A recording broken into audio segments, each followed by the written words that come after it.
Assalamualaikum students. This is your chemistry class. I'm your chemistry teacher. Today the topic of discussion is acid and base. So we discuss today the introduction to acid and base.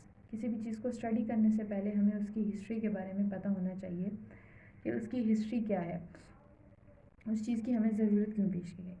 So this is your science subject chemistry basically. So यहाँ पे number of scientist ने जो है वो contribute किया.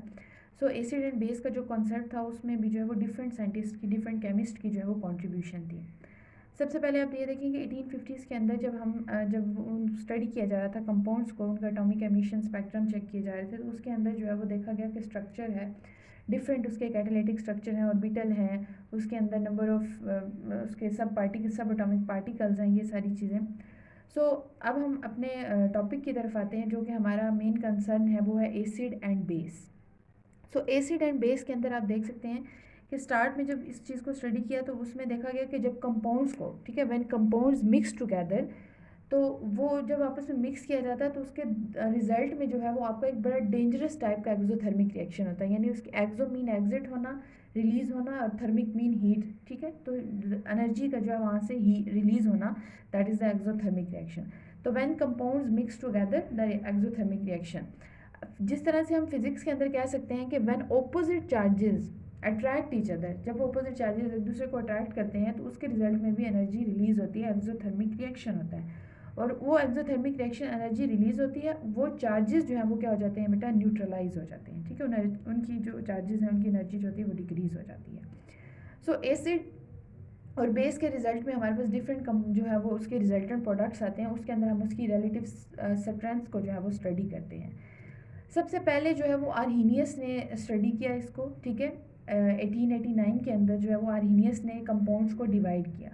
Divide the compounds acid plus base. ठीक है, उसने कहा कि कंपाउंड जो है वो टू टाइप्स के हमारे पास एसिड्स हैं और बेसिस हैं. तो हम जो है वो इसको एक स्कीमेटिक डायग्राम के थ्रू जो है वो समझने की कोशिश करते हैं. ठीक है, तो सबसे पहले बेटा आर्हीनियस को हम स्टडी करें. आर्हीनियस ने कंपाउंड्स को टू टाइप्स में डिवाइड किया, एसिड प्लस बेस. सो यहाँ पे हमारे पास लेफ़्ट साइड पे एसिड्स हैं और राइट साइड पे हमने बेस का जो है वो कॉन्सेप्ट लिखेंगे. सबसे पहले हम आर्हीनियस को स्टडी करते हैं कि बेसिकली आर्हीनियस ने हमें क्या कहा. ठीक है, आर्हीनियस का कहना था कि hydrogen containing compounds are usually called acids. Simple सी डेफिनेशन उसने दी कि उसने कहा कि ऐसे कंपाउंड जिसके अंदर हाइड्रोजन प्रेजेंट है, they must say that these are the acids. ठीक है, कि वो एसिड्स हैं आपके. उसने फिर कहा कि जब आप एसिड्स को एक्वस सोलवेंट के अंदर डिज़ोल्व करते हैं, when hydrogen containing compounds are dissolve in aqueous solvents after ionisation, they must give the hydrogen ion. ठीक है, उनके लिए लाजमी है कि वो हाइड्रोजन आयन दें, तो वो आपके एसिड्स कहलाएंगे. सेम लाइक दैट उसने बेस के लिए कहा कि when these compounds dissolve in aqueous solvents after ionisation, they must give the hydroxyl ion, तो दैट आर बेस. ठीक है, उसने कहा कि वो आपकी बेस है जो आपके हाइड्रोक्सल आयन दे और जो आपका प्रोटॉन दे, यानी H पॉजिटिव देगा सोल्यूशन के अंदर, वो आपका एसिड है. ये तो हमें आर्हीनियस ने कॉन्सेप्ट दिया इसके बारे में. ठीक है, अच्छा, आर्हीनियस ने ये दिया. फिर आर्हीनियस के बाद हमारे पास जो है वो ब्रॉन्स्टेड लोरी कॉन्सेप्ट आया. ठीक है, ब्रॉन्स्टेड लोरी कॉन्सेप्ट. अच्छा, ब्रॉन्स्टेड लोरी कॉन्सेप्ट के अंदर हम देखते हैं तो ब्रॉन्स्टेड लोरी साहब ने हमें कहा कि ऐसे कंपाउंड्स, ठीक है, ऐसे कंपाउंड्स जब आप उसको डिज़ोल्व करते हैं तो वो सोल्यूशन के अंदर H पॉजिटिव डोनेट करें, वो आपके एसिड्स कहलाएंगे. और ऐसे कंपाउंड्स जो उस H पॉजिटिव को, उस प्रोटॉन को एक्सेप्ट करेंगे, वो आपकी बेस कहलाएंगी. इन सिंपल हम कह सकते हैं कि H पॉजिटिव डोनर, ठीक है, हम कह सकते हैं H plus donor that is acid, और H प्लस एक्सेप्टर ये आपकी बेस कहलाएगी. ठीक है, ये दो बातें जो है वो ब्रॉन्स्टेड लोरी ने की. उसने कहा कि ऐसे कंपाउंड जो डोनेट करते हैं H पॉजिटिव को, वो आपकी एसिड्स हैं, और ऐसे कंपाउंड जो वो H पॉजिटिव एक्सेप्ट कर लेते हैं, वो आपकी बेस है. ठीक है जी, हम ब्रॉन्स्टेड लोरी के कॉन्सेप्ट को ही लेते हुए आगे चलते हैं. तो अब बेटा क्या था कि उसने कहा कि वो जो है एसिड जो है वो प्रोटॉन डोनेट करेगा और बेस प्रोटॉन एक्सेप्ट करेगी. तो यहाँ अगर हम एक जर्नल रिएक्शन लिखते हैं, ए हमारे पास एसिड है और बी आपके पास बेस है इन जर्नल. ठीक है, तो ये जब आपस में मिक्स होंगे तो इसके रिजल्ट में जो है वो आपके पास क्या, अच्छा अब यहाँ पे क्या था कि एसिड जो आपका है, तो ज़ाहिरी सी बात है जब आप सॉल्यूशन के अंदर उसको मिक्स करेंगे तो उसको अपनी एसिडिक स्ट्रेंथ शो करने के लिए डेफिनेटली प्रोटॉन को डोनेट करना पड़ेगा। अपनी एसिडिक स्ट्रेंथ शो करने के लिए प्रोटॉन को डोनेट करना पड़ेगा। इन केस वो प्रोटॉन को डोनेट कर रहा है, ठीक है, वो प्रोटॉन डोनेट कर देगा तो वो क्या प्रोटॉन जो डोनेट करेगा वो हवा में मोलिक हो जाएगा? नहीं, डेफिनेटली उस प्रोटॉन को एक्सेप्ट करने के लिए आपके पास बेस का होना भी लाजमी है, आपके पास बेस का होना भी लाजमी है। इसने प्रोटॉन डोनेट किया तो डेफिनेटली वो ये प्रोटॉन एक्सेप्ट कर लेगी, ठीक है, H पॉजिटिव, ये वाली जो आपकी बेस है ये आपकी प्रोटॉन को एक्सेप्ट करेगी। इट्स मीन कि एसिड जहाँ पे भी होगा उसको अपनी एसिडिक स्ट्रेंथ शो करने के लिए बेस का उसके पास होना लाजमी है, ठीक है। तो जब ये इसने प्रोटॉन डोनेट किया, इसने एक्सेप्ट किया, तो इसके रिजल्ट में ना दो अलग चीज़ें बन जाएंगी आपके पास, ठीक है, एक न्यू एसिड एंड बेस, लेकिन वो उसकी कॉन्जुगेट एसिड और कॉन्जुगेट बेस होगा।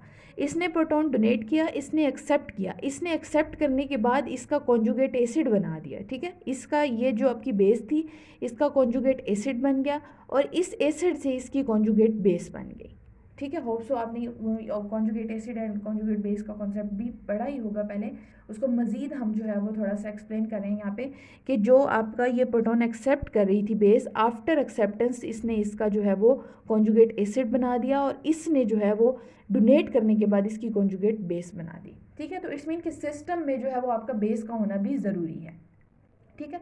अब क्या हुआ कि इससे पता चला कि जो इसकी एसिडिक स्ट्रेंथ थी ना, इसकी एसिडिक स्ट्रेंथ वो किस पे बेस कर रही थी? डिपेंड्स अपॉन द बेस, ठीक है।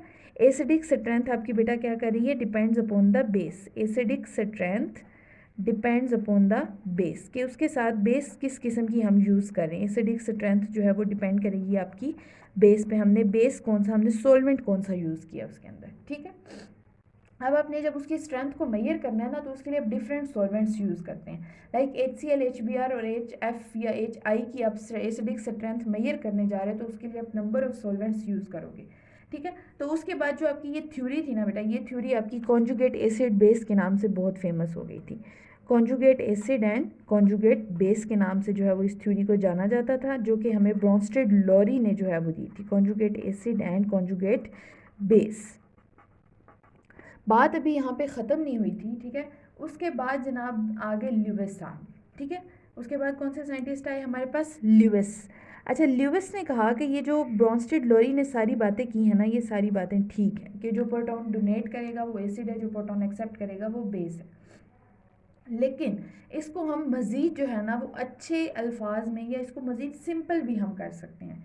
उसने क्या सिंपल सी डेफिनेशन दी, उसने कहा कि acids are those compounds which accept the electron pair.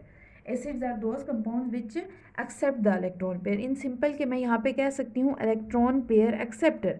हम यहाँ पे क्या कह सकते हैं बेटा? Electron pair acceptors are known as acids and electron pair donor are called base. उसने डेफिनेशन को मज़ीद जर्नलाइज कर दिया, मज़ीद सिंपल कर दिया। उसने कहा कि ऐसे कंपाउंड जो इलेक्ट्रॉन पेयर एक्सेप्ट कर लेंगे वो आपकी एसिड है, और जो कंपाउंड वो इलेक्ट्रॉन पेयर डोनेट करेंगे वो आपका बेस है, वो ठीक है, वो आपकी बेस है। तो मज़ीद उसने इसको क्या कर दिया? जर्नलाइज कर दिया, उसने उसको सिंपल कर दिया। लेकिन उसने ये नहीं कहा कि ब्रॉन्स्टेड लॉरी की जो लॉरी है उसकी थ्योरी रॉन्ग प्रूफ की, उसने नहीं, ऐसा नहीं कहा। उसने सिर्फ उसको जर्नलाइज किया, उसको सिंपल किया थोड़ा सा। उसके बाद जी ल्यूइस के बाद हमारे एक और साइंटिस्ट आ गए जिनका नाम है लक्स फ्लड। लक्स फ्लड साहब ने जो है वो थ्योरी पेश की। उसने कहा जी ऑक्साइड आयन एक्सेप्टर को हम एसिड कहते हैं और ऑक्साइड आयन डोनर को हम बेस कहते हैं। लक्स फ्लड ने हमें क्या कहा बेटा? उसने कहा ऑक्साइड आयन एक्सेप्टर, ठीक है, क्योंकि ऑक्सीजन ऑक्साइड्स की बेस पे उसने कहा ऑक्साइड आयन एक्सेप्टर जो हैं वो आपके एसिड्स हैं और ऑक्साइड आयन जो आपके डोनर हैं बेटा वो क्या हैं? बेसिस हैं आपकी, ठीक है, ऑक्साइड आयन डोनर। ये तो दिया लक्स फ्लड ने कॉन्सेप्ट 1839 के अंदर, जो है वो हमें लक्स फ्लड ने जो है वो इसके बारे में बताया, ठीक है, 1839 के अंदर।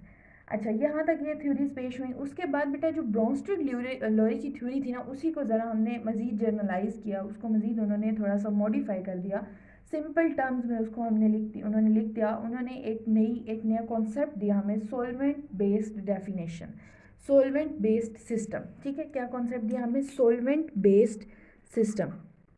कि सोलवेंट पे बेस करते हुए उन्होंने हमें बताया कि बेसिकली एसिड बेस को हम कैसे जनरलाइज कर सकते हैं या कैसे बता सकते हैं मज़ीद। सोलवेंट बेस्ड कॉन्सेप्ट या इसको आप डेफिनेशन का नाम दे सकते हो।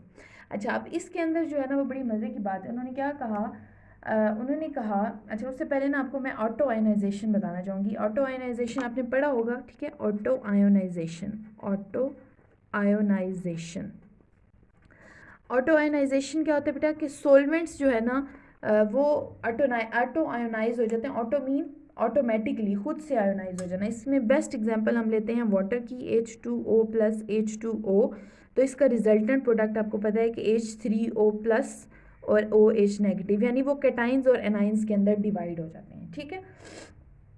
तो ये आपके पास जो है वो कैटाइंस और एनाइंस बन जाएंगे। अब जो आपकी सोलवेंट बेस्ड डेफिनेशन थी ना, वो बेसिकली क्या थी, वो कहते थे कि acids are those compounds when dissolved in the solvents. ऐसे कंपाउंड जब हम उनको सॉल्वेंट्स के अंदर डिजोल्व करेंगे तो उसके अंदर, जब आपको पता है कि ऑटो आयोनाइजेशन के रिजल्ट में एक आपका कैटाइन बनता है और एक आपका एनाइन बनता है, ठीक है। एक आपका कैटाइन बनता है और एक आपका क्या बनता है बेटा, एनाइन बनता है, ठीक है। जब आपने एसिड्स को, फॉर एग्जाम्पल यहाँ पे मैं लिख देती हूँ एसिड, ठीक है। Acids when dissolved in solvents, solvent के अंदर उसने डिजोल्व किया और इस सोलवेंट के अंदर उसकी ऑटो आयोनाइजेशन हुई हुई है। तो जब आप उसको सोलवेंट के अंदर डिजोल्व करेंगे तो अगर वो कंपाउंड आपका, वो कोई भी कंपाउंड, इलेक्ट्रॉन डेफिशिएंट है, प्रोटॉन डोनर है, प्रोटॉन एक्सेप्ट, जिस सेंस में भी आप उसको ले रहे हैं, ठीक है, वो कंपाउंड अगर सोलवेंट के अंदर डिजोल्व होने के बाद आपकी केटाइनिक स्ट्रेंथ को, ठीक है, कंसनट्रेशन ऑफ केटाइन को, किसको बेटा, कंसनट्रेशन ऑफ केटाइन को अगर वो इंक्रीज कर देता है, concentration of cation increases after dissolving, तो वो आपका एसिड है। वो आपका क्या कहलाएगा, एसिड कहलाएगा। और बेस के बारे में उसने क्या कहा, उसने कहा कि ऐसे कंपाउंड्स जब आप उसको सोलवेंट के अंदर डिजोल्व करते हो तो अगर वो उसके अंदर एनाइन की कंसनट्रेशन को इंक्रीज कर देता है, if they increase the concentration of anion, तो वो आपकी बेस कहलाएगी, ठीक है। मीन्स कि ऑटो आयोनाइजेशन के रिजल्ट में जो आपका कैटाइनिक और एनाइनिक पार्ट है, उसको अगर वो कैटाइनिक को इंक्रीज करेंगे कंपाउंड्स तो वो आपके एसिड्स होंगे, और अगर एनाइनिक को करेंगे तो वो आपकी बेस होगी। यहाँ पे आपको एक डेफिनेशन नज़र आ रही होगी जिसमें लिखा हुआ है कि दो acids are those compounds when dissolved in solvents increase the concentration of cationic part which generate by auto ionization. ये कैटाइनिक पार्ट जो ऑटो आयोनाइजेशन में जनरेट हुआ है उसकी अगर कंसनट्रेशन को इंक्रीज कर देता है तो वो एसिड है। इसी को रिप्लेस कर दें, bases are those compounds when dissolved in solvent increase the concentration of anionic part which generate by the auto ionization. यहाँ पे हमने बेटा इसको एग्जाम्पल के थ्रू ज़रा कोशिश करते हैं समझने की। एसिटिक एसिड में भी ऑटो आयोनाइजेशन की प्रॉपर्टी है, ठीक है। जब दो हमने इनको मिक्स किया, इसके रिजल्ट में इसका एक कैटाइनिक पोर्शन बना और एक एनाइनिक पोर्शन बना। अच्छा, अब यहाँ पे थी आपकी NaOH को हमने लिया इसके साथ, एसिटिक एसिड के साथ। अब हमने ना उसकी बेसिसिटी को, उसकी बेसिक स्ट्रेंथ को जो है वो ज़रा उसको ज़रा जस्टिफाई करना है, तो वो हम कैसे करेंगे। यहाँ पे देखें, ये जो आपका सोडियम हाइड्रोक्साइड है ना, ये ठीक है, सोडियम हाइड्रोक्साइड, ये क्या करेगा, यहाँ से आपकी इस प्रोटॉन को ग्रैब कर लेगा इसको, ठीक है। इस प्रोटॉन को यहाँ से ये क्या कर लेगा, इस प्रोटॉन को यहाँ से ले लेगा, जिसके रिजल्ट में ये आपके पास इसका जो है वो एनाइनिक पोर्शन बन जाएगा CH3COO नेगेटिव, ठीक है। वो क्या बन जाएगा, CH3COO नेगेटिव, ठीक है। हाइड्रोक्सिल आयन जो है वो इसने इसको ग्रैब कर लिया, इससे प्रोटॉन को एब्स्ट्रैक्ट कर लिया। अब देखें, इसने जो है वो इसकी इस कंसनट्रेशन को इंक्रीज़ किया, जिसकी वजह से इसको हमने बेस कहा। इसको हमने क्या कहा बेटा कि ये आपकी बेस है, इसकी बेसिसिटी जो है वो, इसकी स्ट्रेंथ को जो है वो हमने कर लिया। ये था हमारे पास concept introduction to acid and base, जिसके अंदर हमने number of scientist, number of chemist की कॉन्ट्रीब्यूशन को जो है वो स्टडी किया। इससे मज़ीद हम नेक्स्ट लेक्चर्स में इंशाल्लाह केमिकल इक्विलिब्रियम, उसकी इन थ्योरीज़ को जो है वो मज़ीद पढ़ेंगे, उसकी रिलेटिविटी स्ट्रेंथ को जो है वो स्टडी करेंगे। होप्स हो कि आपको आज का लेक्चर समझ आ गया और आपके जो कॉन्सेप्ट्स हैं वो क्लियर होंगे।